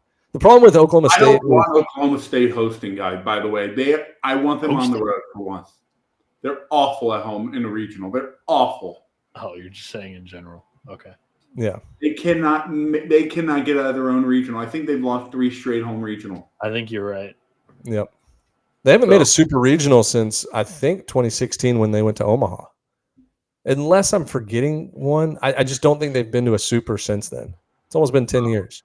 Yeah, so I think the Big 12 is going to be super fun. I think the Big 12 tournament is going to be electric because adding Arizona State and Arizona really changed the dynamic of this. I know they lost Texas and Oklahoma, but I think it's just a different style of baseball you're mixing with these schools. So it's a super fun conference. Arizona looked pitiful this weekend. Oh, my God. Oh, losing a series to Utah They home? almost got swept by Utah. Their defense was awful this weekend. It was really bad. Yeah. I'm looking up the Big 12 tournament right now. I don't think that they changed the structure, but anytime you lose 2 teams, so top 12 still make it, and then 1, 2, 3, and 4 seeds get a bye. Those byes are crucial, but like right now, dude, listen to this. Tell me this doesn't get you fired up. If the season ended today, you would have Oklahoma State versus Texas Tech round 1. Winner plays West Virginia, and then also the second. Hold on, let me pull it back up. All right, here we go. UCF would get the tiebreaker over BYU, so it would be UCF, Baylor, yada yada at the bottom. Yeah, but all right, here's another good matchup here. Like, what if Arizona State finishes the regular season as the 2 seed? They would play the winner of Cincinnati versus. Never mind. It doesn't work out the way I thought it would. Never mind. Timeout. Erase that from your brain. It would be Houston, but. Yeah. Oklahoma State played in the Super Regional in Lubbock in 2019. They lost 2 2-run games. That's right. I remember. That was the Kurt. No, 29. Never mind. Sorry. Was it? That was before Kurt Wilson. Was it? Kurt Wilson. Do you remember that name? Was it both Youngs or just Josh Young? It was just Josh Young. Mm-hmm. Jace Young was the 21, 22, 23 days, and Kurt Wilson was a overnight legend in Lubbock. Ben remembers Kurt Wilson. Oh yeah. But anyways, yeah. So Big 12, I think West Virginia's in a tricky spot. I think they're in a tricky spot, just like NC State, and we'll see what happens. Because the tournament is going to change everything. I keep forgetting the tournament changes everything. All NC State has to do is make an ACC semifinal, win 2 out of 3 against Wake. Against who did they play this weekend? Stanford, right? Stanford. They sweep this weekend. They win 2 in the ACC tournament, make the ACC semifinal. They'll be a top 16. Yeah, easily. Yeah. So we got to let it play out, and we don't really need to do too many hypotheticals. But I really like this Arizona State team, guys. I really like this team, and I'm going to hang my hat on them. I think they're going to make a regional final, and I think they're going to I think they can make a super. This team is talented. They just haven't put it all together for multiple weeks in a row. They gave away that Ben Jacobs start. They gave away the sweep, and they would have just been 1 game back. Well, they ran into Antoine. They ran into Antoine John, the best reliever in the country, pitches for the University of Houston. Go look at his numbers. They're stupid. He leads the country in K for 9. He's striking out nearly 2 an inning. Yeah, and he throws multiple innings. He's like a Friday. 7th year too. Yeah, he's somebody that when I was talking, I don't want to give too many of my sources away / like who I've talked to, but I do talk to a lot of coaching staffs and people for my job at Synergy, and the talk around the Big 12 is, and this was probably March probably early March. They were like, this guy's stuff, like he could, like scouts are saying he might go pitch in the big leagues later this year. Like he's got unbelievable stuff. And he just happens to be pitching for like the 10th best team in the Big 12. But he shuts teams down. What a travesty. Imagine Like, dude, what a travesty. Oh, yeah. So, yeah, Noah, you remember when you said Houston is not going to fire their coach? They're just going to be very average in the Big 12. They're just going to be status quo. I texted that to you guys. I didn't say it on the show. I'm just messing with you, dude. But, yeah, hey, I think Arizona State's going to be one of my favorite postseason teams once the bracket comes out. I think they have a shot to make a super. They're good. Yeah. Since you said that, though, I compared that job to the Pitt job, which is there's absolute disgustingly embarrassing. There's other sports that they're going to put their money into. Houston basketball is like a top program right now. Houston is a legit baseball program. Pitt is the fucking armpit of the ACC. They won the ACC football conference 3 years ago. I don't know. There's too much hate going on. I do agree. Big Ten. Well, I was going to say, I do agree that Houston this weekend in the Big really Ten. Good. Yeah, the Big Ten, bad week. The only team really that sufficed was Oregon. Yeah. Oregon looks really good. They're in the hosting picture right now. You look at their resume, 4-game sweep over Oregon State. They win the series against UCLA. And then this week they're at 19 in the RPI. Okay, good. So I'm not, but they were like the 30s or 40s like 3 weeks ago. Remember 2 or 3 weeks ago, somebody tweeted out a Oregon going to play their way into the hosting picture. It was you or me. One of us said, dude, they're at 51 RPI. They are 100% not playing for a regional right now. But that was before they jumped 20 spots, because at the time they were not. No, they jumped like 35 spots. It was right before the UCLA series. They win 2 out of 3 there. Then they sweep Oregon State, then win the midweek against Oregon State. They lose that Friday that Noah was at the game against Michigan State. They ran into Joseph Giroir, who shut them out.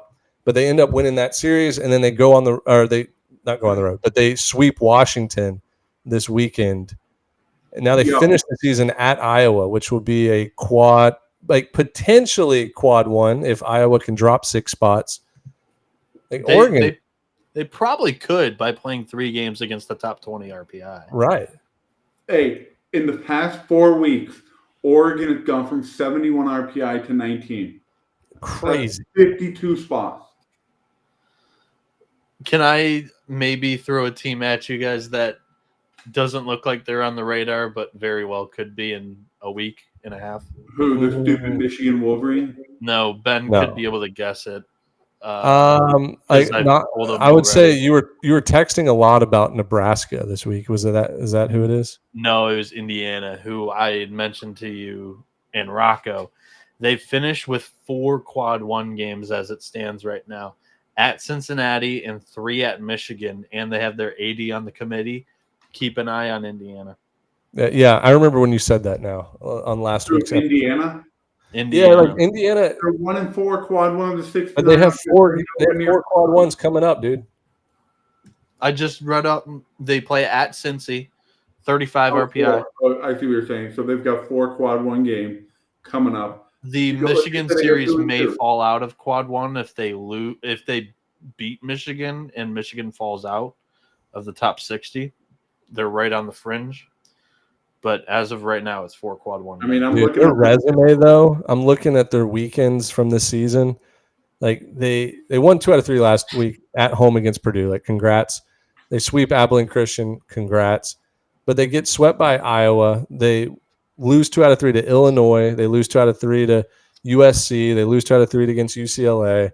Lose 2 out of 3 against Penn State. It's not strong, but they got the AD. They do have the AD on the committee. Yeah, Indiana. I will very confidently say, without a massive Big Ten tournament run, Indiana is not getting him. They're not sniffing. The Big Ten is a 3-bid league. Hey, listen here, buddy. They got 2 potential first-round picks on that team. The world wants to see the Hoosiers rocking the Hoosiers hat. He just pulled an Uno reverse card on Dmitri from. Dude, look, right now they're not in the tournament, but dude, they got their AD's on the committee. If they're in the top 50, they're getting in the tournament. Yes. So, interesting weekend. Oregon might help UCLA win the Big Ten title. How funny is that? Yeah, good point.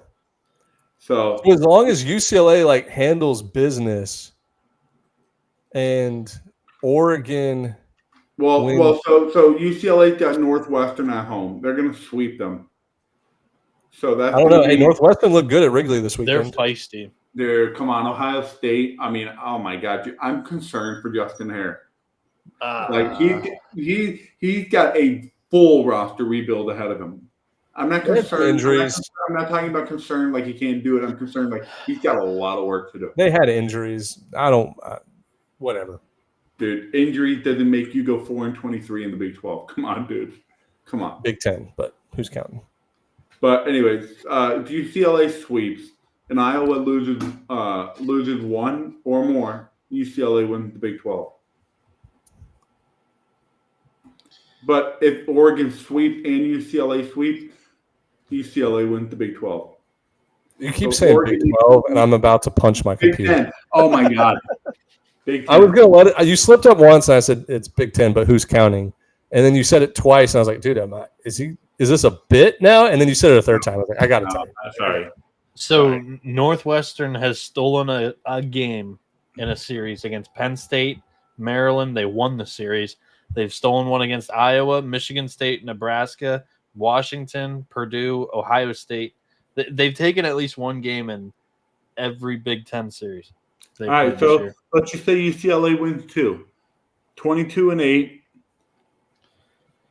Iowa loses 2 out of 3. They tie. I think UCLA had the tiebreaker. Wait.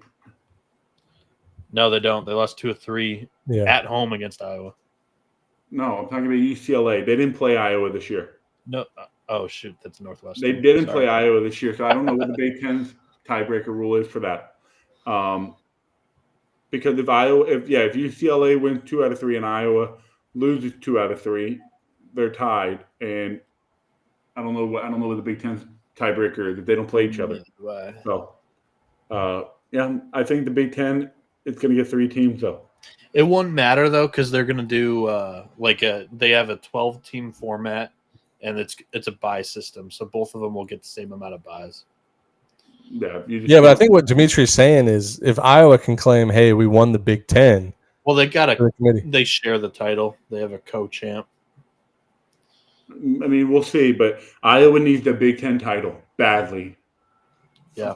To extend their season into a regional. But USC is another team. I think they're safe right now, but they cannot have a collapse. They cannot have a collapse or else they're going to miss.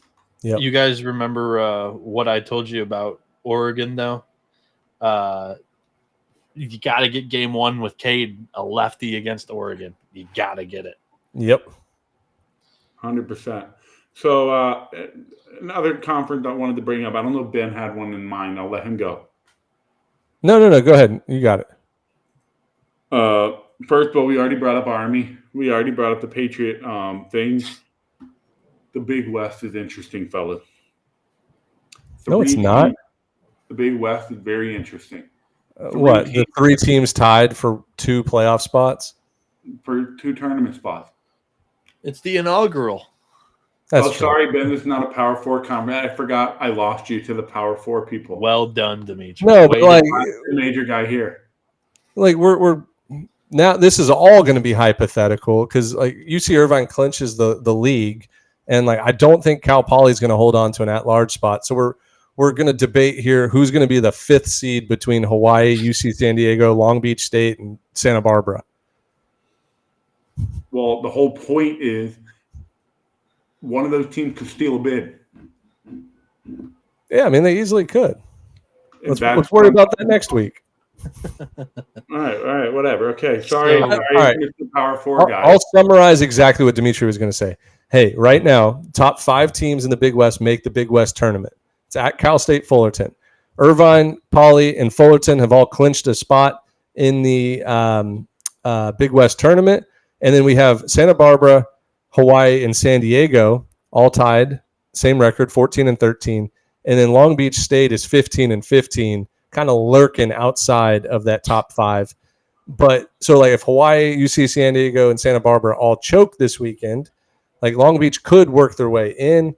But if not, like you're basically having Santa Barbara, Hawaii, and San Diego, UC San Diego, fighting for the last 2 spots in the Big West tournament. Will UC San Diego and Hawaii play each other? So that's one. I'd like to plug the Southland Conference tournament that begins Thursday too. Before we get out of here, Yeah, 100%.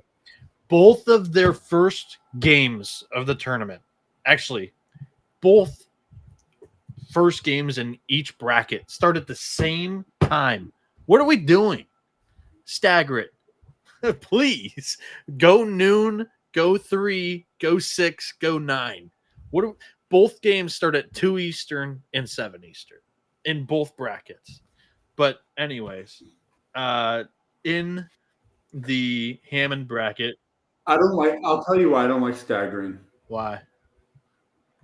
Sometimes you can give one team an advantage over another team if they play first or play second.